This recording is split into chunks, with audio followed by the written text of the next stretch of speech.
আইবাস plus প্লাসে educational allowance add করার পদ্ধতি, অর্থাৎ শিক্ষা ভাতা যে একজন কর্মচারী পাবে সেটি কিভাবে যুক্ত করবে আইবাস প্লাস প্লাসে। অর্থাৎ আইবাস প্লাস প্লাসে এটি যুক্ত না করলে কিন্তু শিক্ষা ভাতা পাবে না। তো আমরা চলুন এটি আজকে নিয়ে একটু দেখে নেই।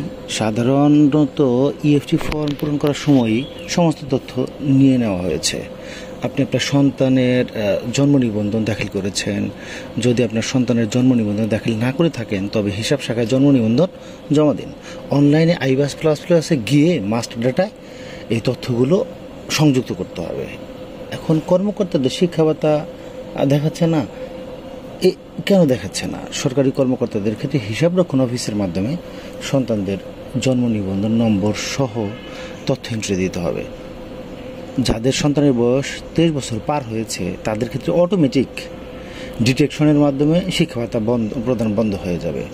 শিক্ষা ভাতা প্রাপ্তির ক্ষেত্রে সর্বনিম্ন বয়স 5 বছর নির্ধারণ করা হয়েছে। তাই 5 বছর পূর্ণ হওয়ার পূর্বে আপনি জন্ম নিবন্ধন অ্যাড করলেও বা 5 বছর পূর্ণ হওয়ার পূর্বে আপনি স্কুলে বা শিক্ষা প্রতিষ্ঠানে ভর্তির যে প্রত্যয়নপত্র সেটি এনে জমা দিলেও শিক্ষা ভাতা পাওয়া শুরু হবে না। অন্যদিকে সর্বোচ্চ 23 বছর যখন হয়ে যাবে তখন অটোমেটিক্যালি কিন্তু আইবাস প্লাস প্লাসই বন্ধ করে দেবে। পূর্বে দেখা যেত যে 23 বছর ক্রস হওয়ার পরেও ম্যানুয়াল পদ্ধতিতে শিক্ষা ভাতা নেওয়া শুরু হয়েছে, এখন কিন্তু আর সে সুযোগ নেই।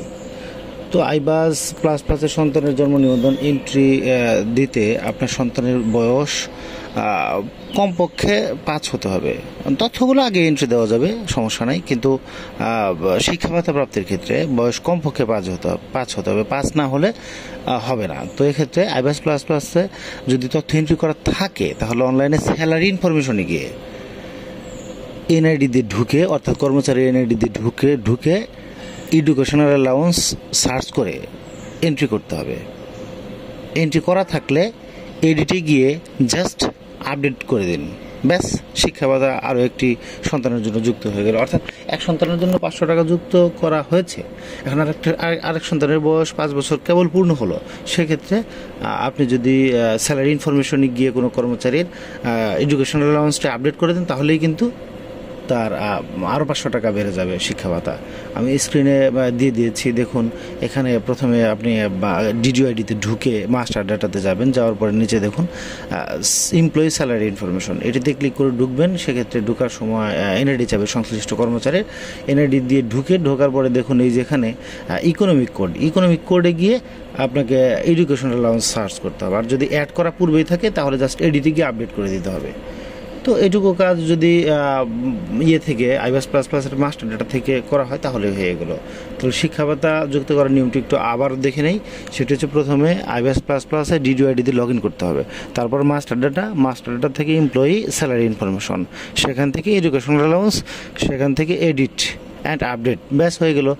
তবে মনে রাখবেন মাস্টার ডাটার নিচে, অর্থাৎ এই যে জন্ম তারিখ এন্ট্রি দেওয়া থাকলে তাহলে কিন্তু এটি কাজ করবে। আর জন্ম তারিখ বা জন্ম সনদের নম্বর যদি এন্ট্রি দেওয়া না থাকে তাহলে কিন্তু এটি কাজ করবে না। সেক্ষেত্রে আপনাকে কী করতে হবে, বেসিক ইনফরমেশনের যে পরিবর্তন করতে হবে। বেসিক ইনফরমেশনে গিয়ে কি করতে হবে, ফ্যামিলি ইনফরমেশন আছে, সেখানে সন্তানের জন্ম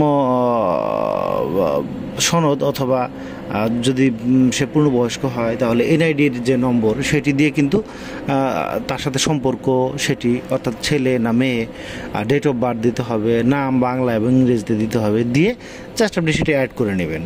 অ্যাড করার পরে এই কাজগুলো করতে হবে।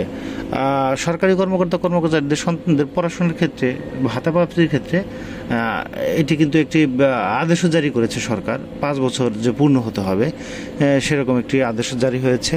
তো সে আদেশে যদিও জেনারেলদের জন্য না, এটি আদেশটি আর্মিদের জন্য জারি হয়েছে। সর্বনিম্ন বয়স তার আসলে জানতে চেয়েছিল অর্থ মন্ত্রণালয়ের কাছে যে সর্বনিম্ন বয়সটি কত শিক্ষা ভাতা প্রাপ্তির, তার উত্তর দিয়েছে অর্থ মন্ত্রণালয়। তো মাস্টার্স পাস হওয়া পর্যন্ত আসলে শিক্ষা ভাতা পাওয়া যায়। সেক্ষেত্রে পূর্বে এটি 21 বছর ছিল, পরবর্তীতে সেটি 23 বছর করা হয়েছে। তো এই ছিল তথ্য। আপনার যদি কোনো আরও প্রশ্ন থাকে আপনি কিন্তু করতে পারেন। আপনি চাইলে আমার ভিডিওর যে কমেন্ট সেকশন সেখানে কমেন্ট করতে পারেন, আমি উত্তর দেওয়ার চেষ্টা করব। আর যদি ভিডিওগুলো ভালো লাগে তাহলে চ্যানেলটি কিন্তু সাবস্ক্রাইব করে রাখতে পারেন, বেল বাটন বাজিয়ে রাখতে পারেন, যাতে নতুন ভিডিও আসার সাথে সাথে আপনি আপডেট পেয়ে যান। ধন্যবাদ।